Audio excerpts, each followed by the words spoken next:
Dream Image English Learning Point, the name of quality and the symbol of confidence. আসসালামু আলাইকুম সুপ্রিয় শিক্ষার্থী এবং যারা এই ভিডিওটি দেখছেন সবাইকে ড্রিম ইমেজ ইংলিশ লার্নিং পয়েন্টের পক্ষ থেকে সাদর সম্ভাষণ।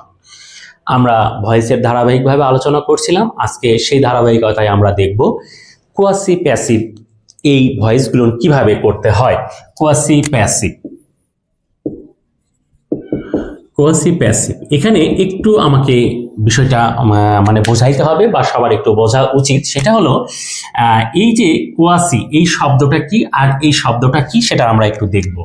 তো এখানে কোয়াসি এই শব্দটার অর্থ হচ্ছে হাফ বা অর্ধেক, হাফ বা অর্ধেক। তাহলে কোয়াসি প্যাসিভ এটার অর্থ কি হচ্ছে? তাহলে কোয়াসি প্যাসিভ এইটার অর্থ হচ্ছে অর্ধেক প্যাসিভ। অর্ধেক প্যাসিভ। তো অর্ধেক প্যাসিভ আসলে এটা কেন অর্ধেক প্যাসিভ? তো এইটা আমার যদি প্রথমেই যারা অ্যাক্টিভ এবং প্যাসিভের যে সংজ্ঞাটা আমি আলোচনা করেছি সেটা যদি কেউ খুব ভালো করে বোঝে, আশা করি এই জায়গাটাতে সে খুব সহজেই বুঝতে পারবে। আমরা একটা বাক্য দেখি আগে কোয়াসি প্যাসিভের। যেমন এখানে আমরা দেখব হানি টেস্ট সুইট, খুব কমন একটা সেন্টেন্স যেটা আমরা অনেক ছোটবেলা থেকেই করে আসতেছি, বা এমন কোনো স্টুডেন্ট নেই যারা আমার মনে হয় যে এটা আলোচনা চোখে পড়েনি, অন্তত যারা 6, 7, 8 পর্যন্ত পড়ে এসেছে তারা। তো আমি ম্যাক্সিমাম স্টুডেন্টকে এইটা যখন ধরি বা জিজ্ঞেস করি তারা এটার মুখস্থ উত্তর বলে। তো মুখস্থ উত্তর বলে কিন্তু এটা আসলে কোনোভাবে বোঝে না যে এটা কি বাক্য, কেন হয়েছে, কিভাবে হয়েছে। তো আমি আগে বাক্যটা ব্যাখ্যাটা করি যে হানি টেস্ট সুইট, কেন এটা কোয়াসি প্যাসিভ। এক্ষেত্রে বাক্যের সাবজেক্ট হচ্ছে হানি মানে মধু, মধুর স্বাদ মিষ্টি। তো এখানে হানি বাক্যের সাবজেক্ট, যে কোনোদিনই টেস্ট করতে পারে না, তার মানে বাক্যের সাবজেক্টটা ক্রিয়াপদের এজেন্ট নয়। তাহলে বাক্যের সাবজেক্ট যখন ক্রিয়াপদের এজেন্ট হয় না, এখানে আমি একটু বলেই দেই এটা এজেন্ট নয়, তখন কি হয়? সেটা হলো প্যাসিভ হয়, সেটা প্যাসিভ হয়। আচ্ছা, তার মানে এটা অর্থ কিসের মতো দিল? প্যাসিভের মতো। এজেন্ট নয় যেহেতু, তার মানে এটা প্যাসিভের মতো অর্থ দিচ্ছে। কিন্তু দ্বিতীয় ঝামেলা হলো এটার গঠন প্যাসিভের মতো নয়। যেমন প্যাসিভ যদি হয় সেটা কোনো টেন্সের স্ট্রাকচার ফলো করবে না, কিন্তু এটা একটা টেন্সের স্ট্রাকচার ফলো করে আসে। সাবজেক্ট, এরপরে ভার্বের সঙ্গে কি এস বা ইএস বা ইডি যেটাই হোক যুক্ত হয়ে আছে, subject plus verb plus others বা সামথিং, তার মানে একটা টেন্সের স্ট্রাকচার ফলো করে আসে। তাহলে অর্থের দিক থেকে এটা প্যাসিভ, কিন্তু গঠন এর যে স্ট্রাকচার বা গঠন, সেই গঠনটা কি? গঠনটা হয়ে আছে অ্যাক্টিভ। তাহলে এখন বিষয়টা কি দাঁড়ালো? এটা অর্ধেক প্যাসিভ অর্ধেক অ্যাক্টিভ, অর্ধেক প্যাসিভ অর্ধেক অ্যাক্টিভ। তো এটা কোয়াসি অ্যাক্টিভ বলা হয় না, এটাকে কোয়াসি প্যাসিভই বলা হয়। কেননা অর্থটাই সবার আগে চোখে পড়ে বা দেখে যে এটা আসলে টেস্ট করতে পারে না, যার জন্য এটা এজেন্ট না হওয়ার জন্য এটাকে আমরা প্যাসিভ হিসাবেই দেখি। তবে এটা অর্ধেক প্যাসিভ, ফুল প্যাসিভ নয়, কেননা এর স্ট্রাকচার বা গঠনটা অ্যাক্টিভের মতোই রয়ে গেছে। এই হচ্ছে বাক্যটার স্পেশালিটি। এখন প্রশ্ন হচ্ছে যে এই বাক্যগুলোর আমরা ভয়েস করব কিভাবে। প্রথম কথা হলো যে এই বাক্যগুলোর যদি আমরা দেখি, এই সবচেয়ে বড় বৈশিষ্ট্য হচ্ছে এই বাক্যগুলোতে সাধারণত কোনো অবজেক্ট থাকে না। কি থাকে না? সাধারণত কোনো অবজেক্ট থাকে না। অবজেক্ট না থাকলে বা না থাকায় এখানে কি থাকে? অবজেক্টের জায়গায় অ্যাডজেক্টিভ থাকে। বেশিরভাগ ক্ষেত্রে কি থাকে? অ্যাডজেক্টিভ থাকে। তো অবজেক্টের জায়গায় যখন অ্যাডজেক্টিভ থাকে তখন এই বাক্যগুলোকে আমরা কিভাবে করব? তার মানে বাক্যের সাবজেক্ট আছে, ভার্ব আছে, অবজেক্ট নাই।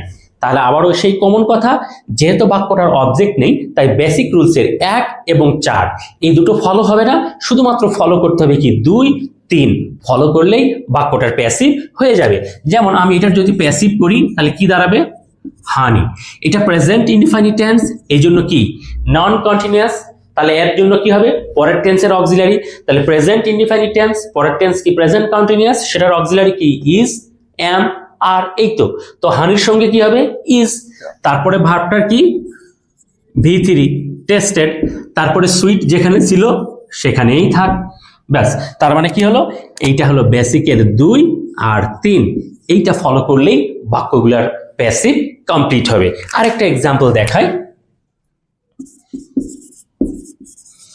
The bed feels soft. একইভাবে যদি আমি সংক্ষিপ্তভাবে বলি, বেড কোনোদিনই ফিল করতে পারে না, সুতরাং এটা প্যাসিভের থিম দিচ্ছে, অর্থ দিচ্ছে, কিন্তু গঠনটা আছে অ্যাক্টিভের মতো, সুতরাং এটা অবশ্যই কোয়াসি প্যাসিভ। তো এইটা আমরা কি করব, ওই যে একই কথায় সাবজেক্ট লিখলাম, যেহেতু আমরা শুধু 2 আর 3 ফলো করব।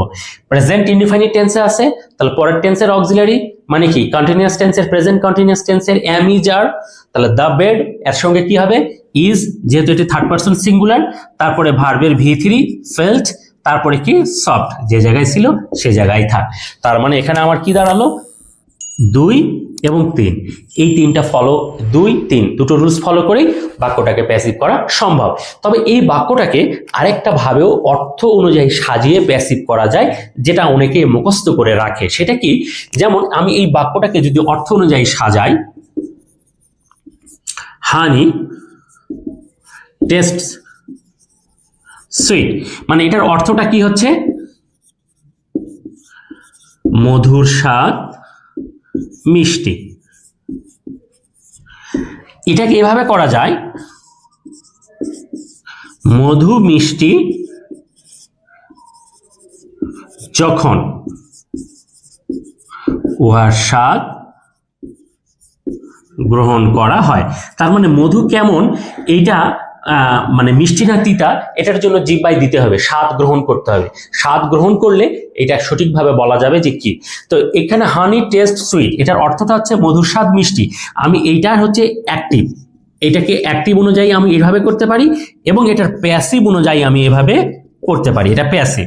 তাহলে এই প্যাসিভের অর্থটা যদি আমি অনুযায়ী যদি এই বাক্যটা লিখি, তাহলে আমরা খুব সুন্দরভাবে এটাকে প্যাসিভ করতে পারবো। যেমন কি মধু মিষ্টি, তার মানে হানি is sweet when it is tasted। উপরের অর্থটাকে সুন্দর করে যদি আমি এটা করি তাহলেই হবে। ঠিক একইভাবে এটা কি হবে, the bed feels soft, তার মানে the bed is soft when it is felt।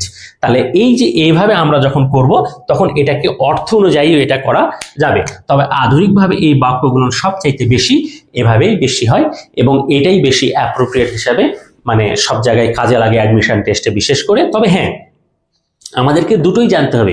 অনেক সময় প্যাসিভ টু অ্যাক্টিভ করতে এই ধরনের বাক্যগুলো দেয়, তখন স্টুডেন্ট যেন এটা যদি না বোঝে, তাহলে অবশ্যই তার জন্য সেটা বিড়ম্বনায় পড়তে হবে বা মানে বিপদে পড়তে হবে। সুতরাং এইটার দুটো নিয়মই খুব ভালো করে জানতে হবে। বাক্যগুলো অনেক বেশি জনপ্রিয়, বিভিন্ন কম্পিটিটিভ এক্সামে আসে, অ্যাডমিশনে আসে, বিসিএসে আসে।